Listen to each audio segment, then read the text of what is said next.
Delhi NCR के कई इलाकों में हवा बहुत जहरीली, वायु प्रदूषण के बढ़ते स्तर के कारण BS4 लागू किया गया। BS4 लागू होने के बाद BS4 या उससे नीचे डीजल से चलने वाली मध्यम और भारी वाहनों पर प्रतिबंध लगाया गया। जरूरी सामानों को लाने वाले ट्रकों को छोड़कर दिल्ली में ट्रकों के प्रवेश पर रोक। BS4 लागू होने के कारण इलेक्ट्रॉनिक गाड़ियां, CNG और VI डीजल गाड़ियों के अलावा दिल्ली के बाहर के अन्य सभी कमर्शियल वाहनों पर रोक।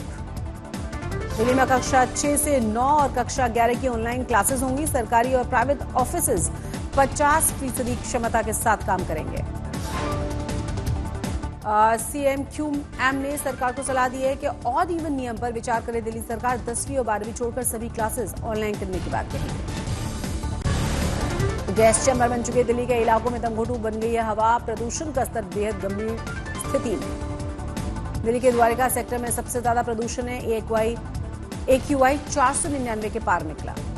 अभी तक सबसे खराब स्तर पर दिल्ली का प्रदूषण है। सुबह का एयर क्वालिटी इंडेक्स 499 के पार। इंदिरा गांधी इंटरनेशनल एयरपोर्ट पर स्मॉग के चलते कम हो गई विजिबिलिटी। सुबह करीब 100 मीटर के करीब विजिबिलिटी रही।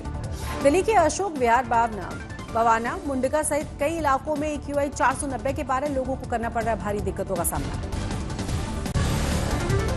आज के लिए दिल्ली एनसीआर में मौसम विभाग ने धुंध और कोहरे का जारी कर दिया ऑरेंज अलर्ट। पालम और सफदरजंग में विजिबिलिटी करीब 500 मीटर। सुप्रीम कोर्ट में दिल्ली एनसीआर में प्रदूषण पर लगाम लगाने के उपायों को लागू करने के अनुरोध पर आज सुनवाई है। जस्टिस अभय SO का और जस्टिस ऑगस्टीन जॉर्ज मसीह की पीठ इस याचिका पर सुनवाई करेंगे। दिल्ली के पर्यावरण मंत्री गोपाल राय बढ़ते हुए प्रदूषण की रोकथाम के लिए आज करेंगे अहम बैठक। 12 बजे दिल्ली सचिवालय में सभी संबंधित विभागों के साथ बैठक। दिल्ली के प्रदूषण पर सियासत तेज हुई। बीजेपी आम आदमी पार्टी एक दूसरे पर फोड़ रहे हैं ठीकरा। रेवाड़ी में भी एनसीआर की आबोहवा जहरीली होने की वजह से ग्रेप 3 लागू। लोगों को सांस लेने में परेशानी। AQI पहुंचा है 300 के पार। हरियाणा में भी प्रदूषण और धुंध के कारण 4 जिलों के प्राइमरी स्कूल्स को बंद करने का फैसला। ऑनलाइन क्लासेस चलेंगी। हरियाणा के जिन जिलों में छुट्टियां घोषित की गई उनमें गुरुग्राम है, रोहतक है, सोनीपत है, झज्जर है और ये तमाम इलाकों में स्कूल्स बंद रहेंगे। हरियाणा में हालात और ज्यादा खराब हुए तो 10 और शहरों में बंद किए जा सकते हैं स्कूल। शिक्षा विभाग के सभी जिलों के उपायुक्तों को फैसले लेने की छूट। अगले कुछ दिनों में हवा की गति 12 किलोमीटर प्रति घंटे की अधिक होने की संभावना नहीं है। तापमान में भी गिरावट आएगी। हिमालय क्षेत्र में पश्चिमी विक्षोभ से नमी बढ़ने के कारण दिल्ली और आसपास के मैदानी इलाकों में कोहरा और धुंध छाने की संभावना। लद्दाख में फिर से बर्फबारी। जोजिला पास पर सफेद हुआ है पूरा नजारा। एक दिन पहले जोजिला पास में हुई बर्फबारी में फंस गए थे 100 गाड़ियों का रेस्क्यू कराया गया था। BRO के साथ स्थानीय प्रशासन भी इसमें शामिल रहा। जम्मू कश्मीर के बांदीपुरा गुरेज रोड पर हटाई गई बर्फ। बॉर्डर रोड ऑर्गेनाइजेशन का कमाल। तमिलनाडु के कई जिलों में बारिश। तिरुवुरु में खेतों और सड़कों पर भर गया पानी। नाइजीरिया के बाद ब्राजील पहुंचे पीएम मोदी। G20 शिखर सम्मेलन में शामिल होंगे। पीएम मोदी भूख और गरीबों के खिलाफ वैश्विक गठबंधन का शुभारंभ करेंगे। ब्राजील के राष्ट्रपति भी मौजूद थे। ब्राजील के वैदिक विद्वान ने पीएम मोदी के सामने वैदिक मंत्रों का मंत्रोच्चार किया। गूंजा मोदी मोदी का नारा। G20 शिखर सम्मेलन में पीएम मोदी कई नेताओं से मुलाकात करेंगे। चीनी राष्ट्रपति से भी मुलाकात की संभावना।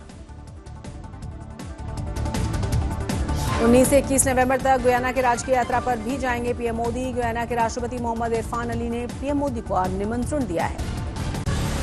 नाइजीरिया के अबूजा में भारतीय समुदाय के लोगों को प्रधानमंत्री नरेंद्र मोदी ने किया संबोधित। महाकुंभ में आने का न्योता। अबूजा में पीएम मोदी ने नाइजीरिया ने the grand commander of the order of niger से किया है सम्मानित। कहा यह सिर्फ मोदी का सम्मान नहीं है, ये भारत के करोड़ों लोगों का सम्मान है। पीएम मोदी ने नाइजीरिया के राष्ट्रपति बोला अहमद टिनुबू से द्विपक्षीय वार्ता की। संस्कृति आदान प्रदान कार्यक्रम, सीमा शुल्क में सहयोग और सर्वेक्षण सहयोग पर हुआ समझौता।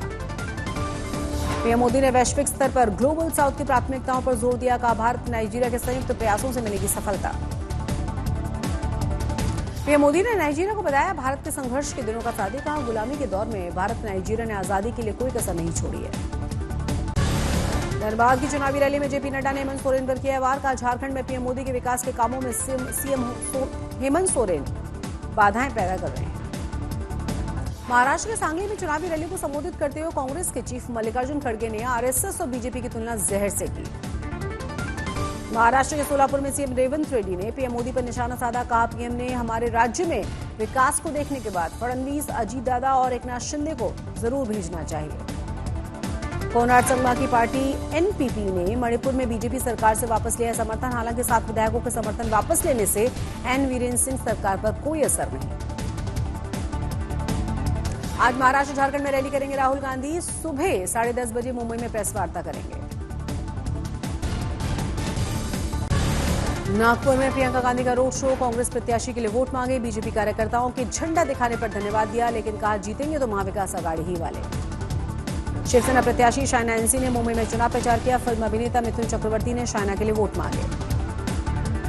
कांग्रेस को घेरते हुए बोले केंद्रीय मंत्री अर्जुन राम मेघवाल। कहा कांग्रेस और उनके सहयोगी दलों की तुष्टीकरण की नीति है, बांटो और राज करो।